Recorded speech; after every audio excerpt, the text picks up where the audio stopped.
നിൽക്കുന്നത് നമ്മുടെ dragon fruit നല്ല അടിപൊളിയായിട്ട് പഴുത്തിട്ടുണ്ട്. അപ്പം നമുക്കത് പൊട്ടിക്കുള്ള കാര്യങ്ങൾ ആദ്യം നോക്കാം. പിന്നെ നിങ്ങൾക്ക് ഈ തൈക്ക് വേണമെന്ന് വിചാരിക്കുന്നവരാണെങ്കിൽ നമുക്ക് കോണ്ടാക്ട് നമ്പർ താഴെ കൊടുത്തേക്കാം. നമുക്ക് ഈ സാധനം നിങ്ങൾക്ക് വേണമെങ്കിൽ കോണ്ടാക്ട് നമ്പറിൽ പറഞ്ഞാൽ ഞങ്ങൾ തരുന്നതാണ്. പിന്നെ ഇനി പ്രത്യേകിച്ച് വെള്ളമൊന്നും ഇടണ്ട. നമ്മുടെ പച്ചക്കറിയുടെ വേസ്റ്റോ ഫ്രൂട്ട്സിൻ്റെ വേസ്റ്റോ ഒക്കെ നിങ്ങൾ അടിപൊളിയായിട്ട് തന്നെ വളർന്നിട്ടുണ്ടാകും. പിന്നെ മുന്നൊക്കെ ഒരു 5-10 ഉണ്ടായിരുന്നു, പക്ഷെ അന്നൊന്നും എനിക്ക് വീഡിയോ എടുക്കാൻ പറ്റിയിട്ടുണ്ടായിരുന്നില്ല.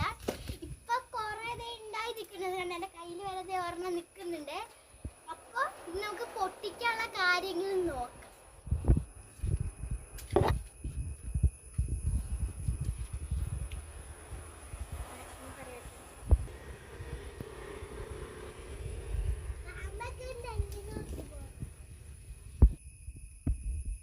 അപ്പൊ നമുക്ക് ഇതേ പൊട്ടിക്കണ കാര്യം പൊട്ടിക്കാൻ വേണ്ടിട്ട് ഒരു കൊട്ടയും ഒരു കത്തിയും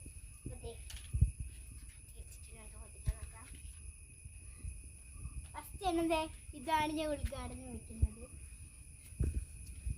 വാ, നല്ല അടിപൊളി പിങ്ക് കളറായിട്ടാണ് നമുക്ക് ആദ്യത്തെ ഡ്രാഗൺ ഫ്രൂട്ട് തന്നെ ഞാൻ ഉദ്ഘാടനം ചെയ്തിട്ടുണ്ട്. അപ്പൊ ഗൈസ് നമുക്ക് രണ്ടാമത്തെ കുറിച്ചാലോ.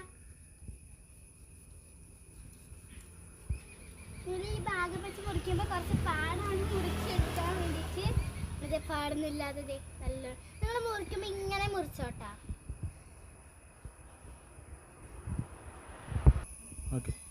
ഗൈസ്, അപ്പൊ ഇതിന്റെ ഇടയിലൊക്കെ കഴിച്ചിട്ടാണ് ഞാൻ മുറിക്കുന്നത്. കയ്യിലൊക്കെ നിറച്ച് അത്യാവശ്യം മുള്ളൊക്കെ കൊള്ളുന്നുണ്ട് കേട്ടാ.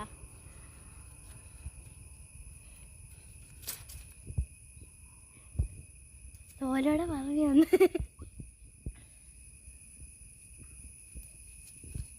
കയ്യിലൊക്കെ അത്യാവശ്യം മുള്ളൊക്കെ കൊണ്ട് മുള്ളൊക്കെ കയ്യിൽ കയറിയിരിക്കണ്ട. 3 ഇപ്പൊ ഞാൻ പൊട്ടിച്ച് തീർത്തിട്ടുണ്ട്. ബാക്കിയുള്ളതന്നെ അച്ഛത്താണ്, എന്നെ കൊണ്ട് പൊട്ടിക്കാൻ പറ്റില്ല. അപ്പൊ അച്ഛൻ പൊട്ടിച്ചു തരാന്ന് പറഞ്ഞിട്ടുണ്ട്. നമുക്ക് അത് പൊട്ടിച്ചെടുക്കാം. അപ്പൊ ഗൈസ്, ആ മോളിൽ 2 തന്നെ അച്ഛൻ പൊട്ടിച്ചു തന്നിട്ടുണ്ട്. അപ്പൊ ഉണ്ണി തന്നിട്ടുണ്ട് കേട്ടോ. നിങ്ങൾ വിചാരിക്കും ഡ്രാഗൺ ഫ്രൂട്ട് ഇന്ന് ഉണ്ടായിട്ടുള്ളൂ എന്നല്ലേ?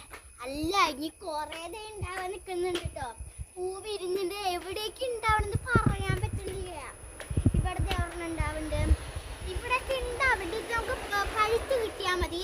ഇവിടെ മാത്രമല്ല, ഇവിടെ ഇത് ഒരു റെഡിഷ് കളറാവും. പിന്നെ അത് ഈ ഒരു കളറാകുമ്പോൾ നിങ്ങൾക്ക് പൊട്ടിച്ചോളൂട്ടാ.